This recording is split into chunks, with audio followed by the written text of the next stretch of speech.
Bonjour à tous. Donc je me présente, Jace Blackwood, pour ceux qui n'auraient pas fait attention au nom de la chaîne sur laquelle je publie mes vidéos. Elle porte mon nom, Jace Blackwood.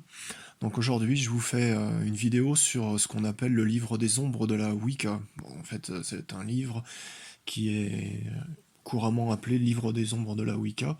C'est le livre des ombres gardnérien, le livre des ombres de Gerald Gardner. Euh, qui est considéré comme étant le créateur de la Wicca, mais qui c'est plutôt mal choisir ses mots. Disons qu'il est à l'origine du mouvement Wicca dans les années 50, je crois que ça a commencé. Donc en fait, en Angleterre, donc, il y a l'abrogation du Witchcraft Act en 1951, donc une décriminalisation de la sorcellerie. En 1951, ce qui a permis que des ouvrages sur la sorcellerie puissent sortir. Donc, nous, en France, la décriminalisation de la sorcellerie, ça a été en juillet 1682. En revanche, on pouvait toujours être condamné pour charlatanisme ou pour usage illégal de la médecine. Et donc jusqu'à nos jours, si on parle de sorcellerie, on peut être interné en psychiatrie comme étant un schizophrène. Donc en fait, c'est pas vraiment la liberté non plus. Mais bon, en tout cas pour Gerald Gardner, donc les choses étaient possibles à partir de 1951. Et donc 2 ans avant, en 1949, il a commencé à écrire son livre des ombres. Donc qui était souvent connu comme sous le nom de Liber Umbrarum, donc livre des ombres en latin. Et les derniers textes que Gardner a écrits sont datés de 1961 de ce livre des ombres. Mais en réalité, Gardner a écrit des livres sur la sorcellerie après 1951 qui ont été publiés, je veux dire. Mais son livre des ombres n'a pas été publié tout de suite. En fait, c'est une certaine Lady Sheba qui a publié sa version du livre des ombres de Gardner dans les années 70. Avant ça, il n'y avait rien qui était paru du livre des ombres, donc voilà. Mais quelques ouvrages sur la sorcellerie, par Gardner, sont parus après 1951. Donc revenons-en à notre livre des ombres de Gerald Gardner, qui est donc souvent considéré comme le livre des ombres de la Wicca. Donc le but au départ, c'est de restituer la sorcellerie païenne ancestrale qui semblait disparue sous les efforts acharnés du christianisme. Et disons que sorcellerie païenne ancestrale, c'est ce que c'est la Wicca par essence. C'est une religion sorcière avec un culte du dieu et de la déesse primordiaux que vénéraient nos plus lointains ancêtres. Qu'en est-il dans les faits alors, de ce livre des ombres de Gardner? Donc, on y constate des éléments de la culture judaïque, donc des symboles hébraïques. Dans certaines versions, on a pu, il me semble-t-il, voir une utilisation du nom des Juifs, donc le Jéhovah apparaît, donc le Dieu des Juifs et des chrétiens, et de certaines entités angéliques, donc les archanges, donc notamment dans ces histoires de gardiens des 4 directions. Faut rappeler que le Dieu des Juifs, en Exode, chapitre 22, verset 18, dans l'Ancien Testament, ça dit « Tu ne laisseras point vivre la sorcière ». Et dans l'Apocalypse, le livre de l'Apocalypse, surtout pour les chrétiens, donc dans le Nouveau Testament, donc les sorciers, leur part sera dans le lac de feu et de soufre, qui est la seconde mort, donc des condamnations, donc ça c'est en Apocalypse, chapitre 21, verset 8. On voit pas trop qu'est-ce que ça a à voir avec la sorcellerie. Donc c'est quand même une grosse erreur de la part de Gardner. Donc on peut se demander pourquoi il y a des éléments de culture de la culture de la Bible, donc Ancien Testament, Nouveau Testament. Dans le livre de Gardner, il y en a des allusions, parfois des textes un petit peu repris de la Bible, des notions bibliques qui sont reprises dans le livre des ombres de Gardner. C'est que Gardner s'est basé sur les comptes rendus des procès de sorcières qui étaient remplis de croyances populaires chrétiennes concernant la sorcellerie. donc des croyances éloignées de la réalité, de par des individus issus d'une société qui a oublié ce qu'était l'ancienne religion. Donc une grosse erreur de la part de Gardner de se fier à ces procès de sorcières, parce que bon voilà, c'était des gens qui étaient chrétiens, qui avaient oublié ce qu'était l'ancienne religion, quoi. Donc rien qu'au vu de cela, nous savons déjà que le livre des ombres de Gerald Gardner n'est pas ce qu'il prétend être, le livre de la Wicca. Il ne permet pas un retour à l'ancienne religion, qui est elle l'héritage de la... Ouais, en fait, l'ancienne religion, c'est l'héritage de la déesse et du dieu, l'héritage que la déesse et le dieu des temps anciens avaient légué à l'humanité. Donc c'est ça en fait, normalement l'ancienne religion, c'est cet héritage que le dieu et la déesse nous avaient légué dans les temps anciens. Bon, on va regarder quand même un peu plus ce qu'il y a dans ce fameux livre des ombres avant de trop critiquer. Bon, bah c'est pas vraiment sérieux parce que bon, la purification, donc bah vas-y que je te fouette. Donc le mage, c'est pas rien quand même, le mage, l'initiateur. Je t'ai fouetté 40 fois, maintenant je vais m'humilier devant toi et tu vas me fouetter, enfin tu vas me le rendre 3 fois. Allez, vas-y, fouette-moi, 120 coups de fouet. Ça y est, donc le gars, donc il est purifié, il a une bonne purification, 120 coups de fouet.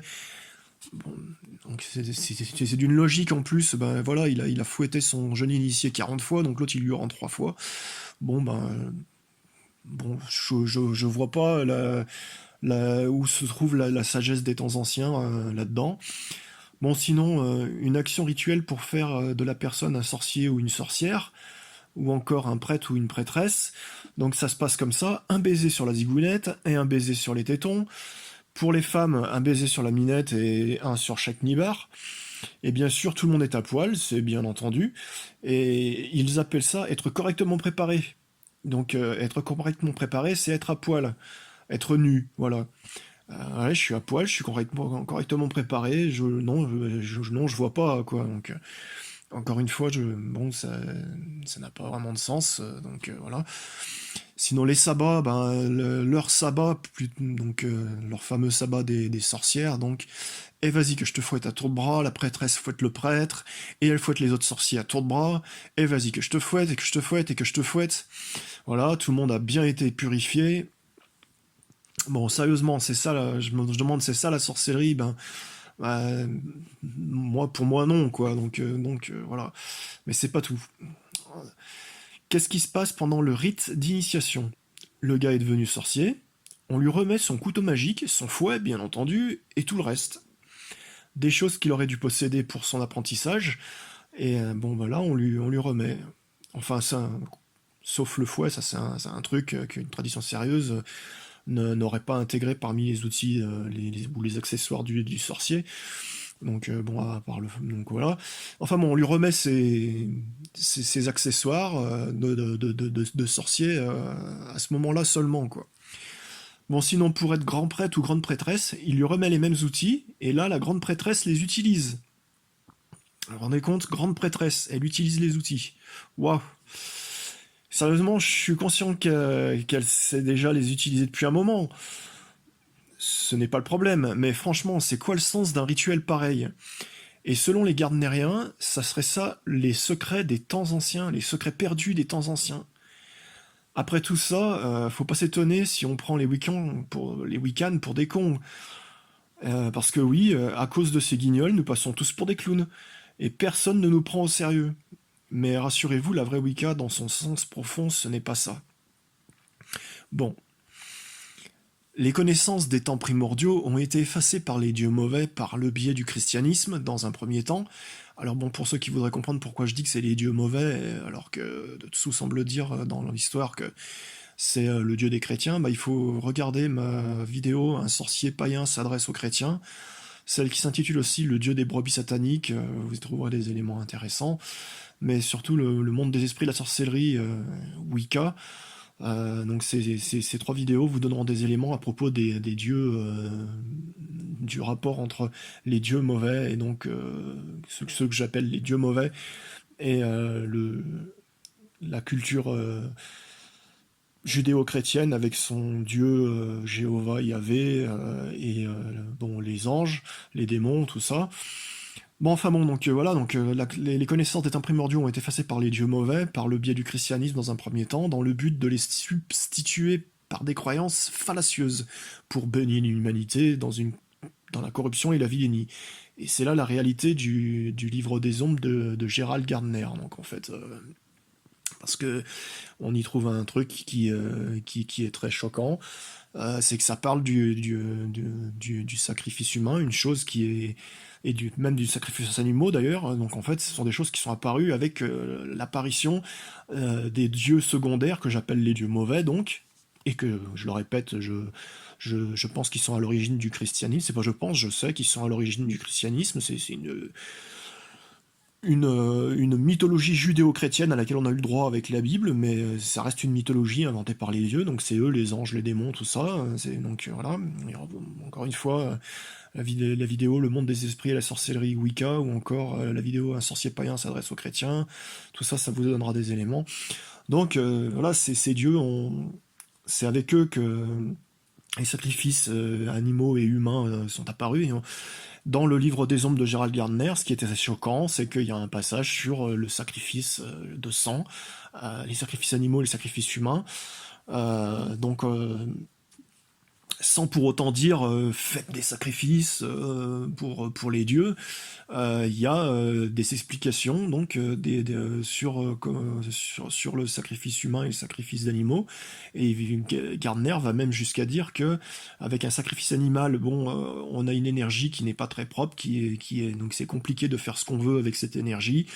Alors qu'avec un humain qui s'est résigné, là on a une énergie qui est plus facilement manipulable et surtout qui est plus pure et qui permet d'obtenir des objectifs plus importants, plus puissants. Donc, donc là, je tilte un petit peu, moi, personnellement, et je pense que toute personne sensée réagirait pareil, parce que bon, ça, on retrouve ça.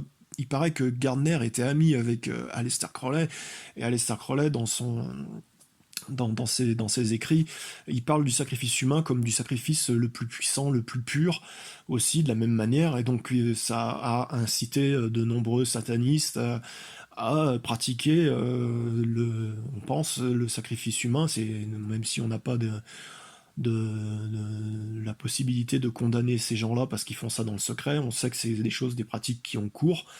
Donc voilà, donc on sait qu'il y en a qui en sont venus à faire des sacrifices humains, trouver ça dans le livre des ombres de Gardner, ça peut inciter certains à le faire. On se demande si Gardner n'aurait pas pratiqué lui-même des sacrifices. On n'imagine pas d'adultes parce que ça, c'est plus compliqué, c'est plus difficile à cacher. Mais quand il y a des nouveaux-nés qui disparaissent, bon ben, on sait que c'est une hypothèse que des satanistes kidnappent ces enfants pour faire des sacrifices humains. J'espère que Gardner n'a pas été faire des choses pareilles, mais enfin bon, cette manière de parler du sacrifice humain, sans même prendre la peine de préciser que c'est un point de vue sur la qualité de ce genre de sacrifice, parce qu'on parle de sorcellerie en général, et moi je vous le dis, de toute façon, ce n'est pas de la sorcellerie, on n'a pas parlé de ça dans un livre de sorcellerie, parce que bon, ce qui est le plus grave, c'est que Gardner, enfin c'est pas le plus grave, non, le plus grave c'est bien de parler de ce sacrifice et de dire qu'il permet d'obtenir des objectifs plus puissants, plus précis, plus importants, le sacrifice humain par rapport au sacrifice animal. En parler en ces termes, pour moi, c'est une erreur. Mais c'est qu'il y a en plus une confusion, donc pour quelqu'un qui se dit rétablir la sorcellerie païenne ancestrale, l'ancienne religion, il y a une confusion entre pouvoir, énergie, tout ça. Bon. Donc je vous ferai une vidéo pour en parler un petit peu plus, pour expliquer, je ferai une vidéo pour expliquer le travail avec l'énergie, en quoi cela consiste, l'usage du pouvoir en sorcellerie, je ferai une vidéo là-dessus, et vous verrez que Gardner est complètement à côté de la plaque, donc son livre des ombres, avec toutes les bêtises qu'il y a dedans, bon, pour moi, il tient pas la route. Donc c'est vraiment aberrant dans un livre de Wicca, parce qu'il faut savoir que le dieu et la déesse, c'est-à-dire la déesse mère, et le dieu qui est notre papa, eux ne sacrifieraient pas leurs enfants, donc il n'y aurait pas de sacrifice humain, et puis bon, ça n'a aucun intérêt de leur sacrifier les animaux non plus, parce que c'est eux qui sont les auteurs de ces vies-là, de ces êtres vivants. Donc c'est le sens de l'offrande. Vous pourrez retrouver ça sur le site web lawicca.org, donc sur la page le culte de la Wicca. Donc vous verrez par vous-même. Donc c'est voilà. Mais en tout cas, pour atteindre un objectif magique, en plus, le sacrifice animal ou le sacrifice humain est inutile. Vous le verrez dans ma vidéo sur le travail avec l'énergie et sur l'usage du pouvoir dans la sorcellerie que je posterai après cette vidéo aussi que je suis en train de faire. Bon, Gardner, il a toutefois eu une bonne impulsion de départ, et c'est quelque chose qu'il faut conserver, c'est l'impulsion de départ qui était de rétablir la sorcellerie originelle, et il a donné le nom judicieux et approprié de Wicca pour nommer cette aventure. Après, il faut bien reconnaître que c'est parti un peu dans tous les sens, au grand n'importe quoi, il n'a pas fait grand-chose de bien crédible, de bien sur quoi on puisse s'appuyer sincèrement. Bon, heureusement, il y a des sorciers indépendants qui ont poursuivi l'aventure en prenant l'impulsion de départ qui était bonne. Donc ils ont poursuivi l'aventure de leur côté, créant ainsi une Wicca qui a été dite éclectique, et de bonnes choses ont vu le jour. Mais l'aventure n'est pas terminée, pas encore. Et vous comprendrez que donc la Wicca éclectique est au final plus à même d'être qualifiée de Wicca authentique que la Wicca gardnerienne, qui ressemble plus à une parodie quand on voit ces histoires. La purification, les je te fouette, tout ça, pour obtenir, enfin, plein de choses, enfin, vous verrez, quoi, c'est n'importe quoi.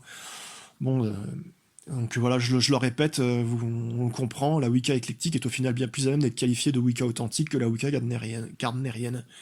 Ceci ressort d'une logique indiscutable, de par une observation de fait indiscutable, et le raisonnement honnête. Qu'est-ce que la Wicca? C'est un retour à l'ancienne religion, à la sorcellerie originelle du temps où les humains n'avaient qu'un seul culte, celui de la déesse mère et du dieu qui est notre papa, dieu soleil et déesse lune. C'est ce que le site web lawicca.org se propose de vous apporter. Donc on revient à ce culte originel avec la déesse mère et le dieu père, qui sont dieu soleil et déesse lune, comme ils aimaient qu'on les appelle. Donc voilà. Donc n'hésitez pas à vous rendre sur le site web lawicca.org pour vous faire votre propre idée. Voilà. Euh, que pourrais-je dire d'autre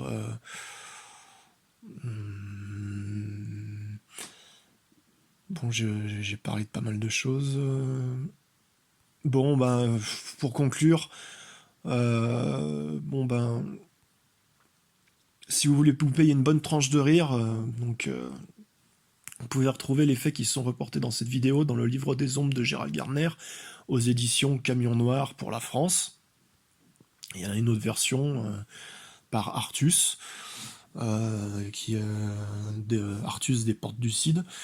Donc sinon, voici à quoi ressemble un véritable livre des ombres. Donc chacun y met les bonnes choses qu'il a pu retrouver. Donc cette sorcellerie originelle, bon ben, on peut la recréer. Bon, il y a des éléments de la sorcellerie originelle qui ont subsisté à travers le chamanisme dans différentes cultures à travers la planète. On trouve des traces aussi dans la sorcellerie africaine, même si bon, il y a un côté assez magie noire qui est très présent. Bon, le culte des sacrifices de sang sont présents dans la culture africaine. Bon, il suffit d'enlever ce qu'il y a de noir, et il y a des cultes sorciers qui ont persisté, et quand vous tombez sur un culte où il y a des choses noires, vous les enlevez, vous les balayez, vous gardez le principe, le travail avec l'énergie, ou encore le culte des bons esprits, donc parce qu'à l'origine, donc dans les temps anciens, c'est ce qu'on voit dans le chamanisme. En fait, il y avait des esprits qui étaient tout à fait autres que le dieu et la déesse, des esprits avec lesquels on pouvait travailler, qui étaient, donc la sorcellerie, c'était une recherche du monde dans lequel on est, les plantes, les arbres, les animaux, donc d'une connaissance de se guérir par les plantes, donc toutes ces choses-là qu'on retrouve chez les chamans, chez les guérisseurs, donc on en retrouve des traces un peu partout dans le monde, et bon ben vous rétablissez ça avec le culte de la déesse et du dieu primordiaux, et puis vous obtenez une Wicca authentique, plutôt que d'aller fouiller dans la Golden Dawn, ou dans la franc-maçonnerie comme Gardner a fait, et d'aller chercher dans les procès de sorcières. Bon, moi j'aime bien le personnage de Gandalf, qui est un personnage sorcier, donc ce qu'il faudrait rappeler, c'est que bon ben Wicca signifie sorcier, Wicca, c'est une sorcière, et Wiccan, bon, nous on dit que c'est un adepte de la Wicca parce qu'on dit la Wicca aujourd'hui dans notre époque moderne, et donc un Wiccan c'est un Wiccain en français, mais en fait Wiccan signifiait sorcier au pluriel. Donc Wicca, en fait, ça désignait pas forcément sorcier, mais aussi magicien était désigné par le mot Wicca, et donc Tolkien, dans ses commentaires, a qualifié le personnage de Gandalf de Wicca. C'était un Wicca, donc c'est un personnage tout à fait honorable qui pratique une magie orientée vers le bien. Vous pouvez vous inspirer de ça.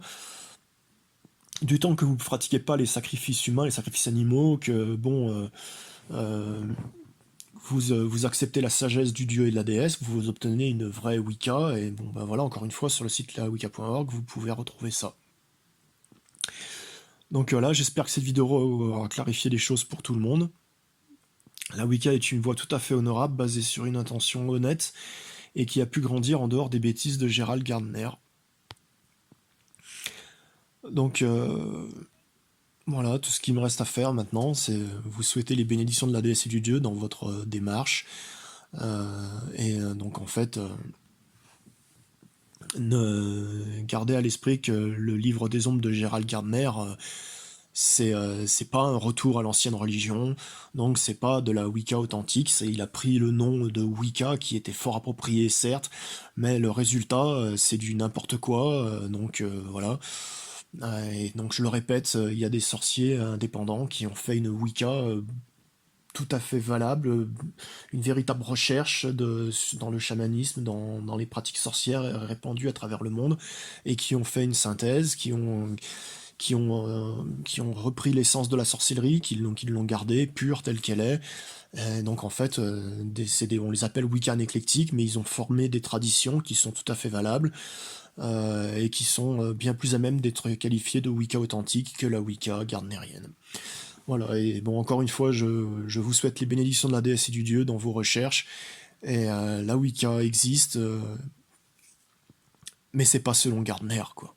Voilà, c'est ce qu'il faut se rappeler. Voilà. Je vous dis au revoir, et pour une prochaine vidéo, et que la déesse et le dieu vous bénissent. Au revoir.